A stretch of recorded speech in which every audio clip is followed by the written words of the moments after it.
साथियों, आज हमारा यहाँ इकट्ठा होने का जो मेन मकसद है वो है पंचायतों के अधिकार, जो इस जन विरोधी सरकार ने हमसे छीनकर अपने चहेतों की जेब भरने का काम किया है। साथियों, हमने अपने हकों के लिए लगातार इस निकम्मी सरकार के साथ लड़ाई लड़ी, पर इस लड़ाई के अंदर इस सरकार में बैठे लोग कहा करते थे कि इनका आंदोलन लंबा नहीं चलेगा। मैं उन लोगों को कहना चाहती हूं कि आज इस पंडाल के अंदर जो आप भीड़ देख रहे हो वो हमारी एकता की मिसाल है और जो हमारा आज आंदोलन है उसकी जीत है। हम लड़ रहे हैं वो अकेले सरपंचों की लड़ाई नहीं है साथियों, प्रदेश के हर उस व्यक्ति की लड़ाई है जो गांव में रह रहा है। सरकार ने पंचायतों से उनका अधिकार हक छीनकर अपने कुछ चहेतों की जेब भरने का काम किया है, जिन्होंने अपने विकास के लिए और हमारे गांव के विकास के लिए हमें वोट देकर आज इस मंच पे खड़ा किया है। और जो हमारे 29 अधिकार है उनके लिए लड़ने के लिए हमारी लड़ाई में जो हमारा गांव देहात हमारे साथ खड़ा है, मैं जो इस भारी संख्या में यहाँ मेरे गांव की महिला शक्ति और जो बड़े बुजुर्ग पहुंचे हैं, मैं उनका बहुत ही तहे दिल से धन्यवाद करती हूं। और साथियों, हमारा प्रदेश हमेशा से आपसी भाईचारे के लिए जाना जाता था, पर सरकार ने अपनी राजनीति रोटियां सेकने के लिए लोगों को धर्म और जाति के नाम पे बांटने का काम किया।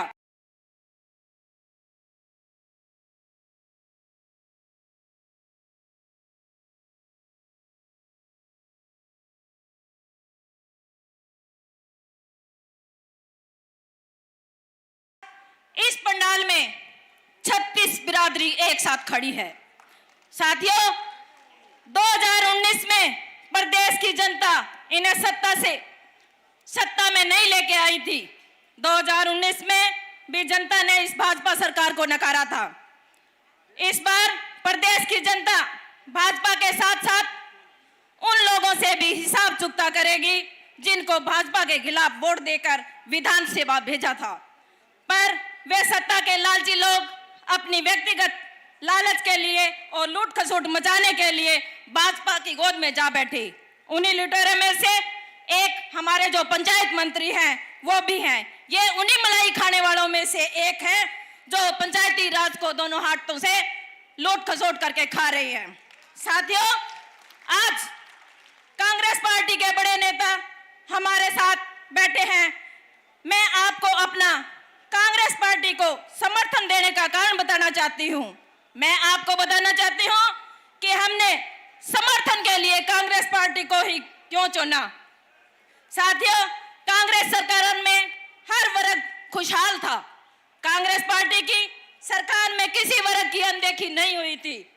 कांग्रेस पार्टी किसान, मजदूर, कर्मचारी, व्यापारी जो भी हो, ये पार्टी हमेशा सबके साथ खड़ी रही। कांग्रेस सरकार में किसी को भी सड़कों पे नहीं बैठना पड़ा था।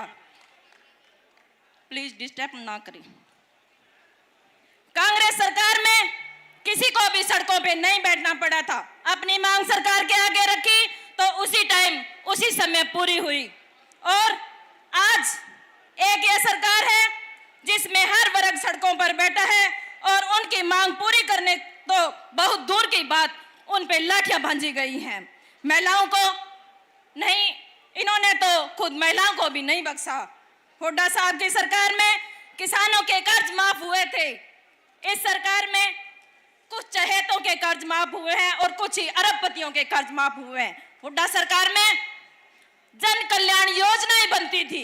इस सरकार में लोगों को परेशान करने के लिए सिर्फ पोर्टल बनाए जाते हैं। हुड्डा साहब के सरकार में लाखों बच्चों को रोजगार दिया जाता था। इस सरकार ने सिर्फ सरकारी नौकरियां खत्म करके प्रदेश के युवाओं को नशे की तरफ धकेलने का काम किया है।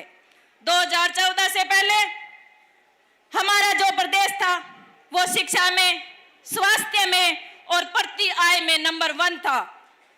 आज जो देश हमारा प्रति आय में नंबर 1 था, आज वो नशे में, बेरोजगारी में और भ्रष्टाचार में और अपराध में नंबर 1 है। हुड्डा साहब के राज में हमारे प्रदेश खिलाड़ियों के उदाहरण दिए जाते थे। आज इस सरकार में आपने देखा होगा कि किस तरह हमारे देश का गौरव, हमारी गोल्ड मेडलिस्ट बेटियां सड़कों पे घसीटी गई और पैरों तले कुचली गई। सरकार उन बहन बेटियों की नहीं हो सकती, तो मैं तो ये कहती हूं कि इस सरकार से हम क्या उम्मीद रखेंगे। मैं एक बात की बधाई हुड्डा साहब को भी देना चाहूंगी कि राहुल गांधी जी ने जो भारत जोड़ो यात्रा में कश्मीर से कन्याकुमारी तक भारत को जोड़ने का काम किया, वहीं आप और चौधरी दीपेंद्र सिंह जी हुड्डा ने भी इस बात के लिए चौधरी दीपेंद्र सिंह हुड्डा जी ने भी हाथ से हाथ जोड़ो कार्यक्रम चलाकर हरियाणा प्रदेश को जोड़ने का काम किया। इस बात के लिए सम्मानित मंच और उस व्यक्ति को भी बधाई देती हूं जो इस कार्यक्रम को सफल बनाने के लिए और कांग्रेस पार्टी के हाथ मजबूत करने के लिए हमेशा साथ खड़े रही। साथियों, मैं दोबारा एक बात कहना चाहती हूं कि यह चुनावी वर्ष है और हमारे पास मौका है। हमें अपनी राजनीति से ऊपर उठकर और अपने व्यक्तिगत लालच को छोड़कर घर घर जाकर लोगों को जागरूक करना है और जो विपक्ष है उसके हाथ मजबूत करना है।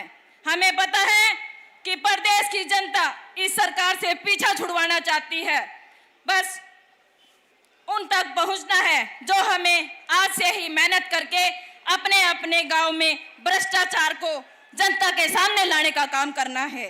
और मुझे विश्वास है कि आप जन जन तक जाकर इस जन विरोधी सरकार की पोल खोलकर कांग्रेस पार्टी और हुड्डा साहब के हाथ मजबूत करने का काम करोगे या नहीं करोगे?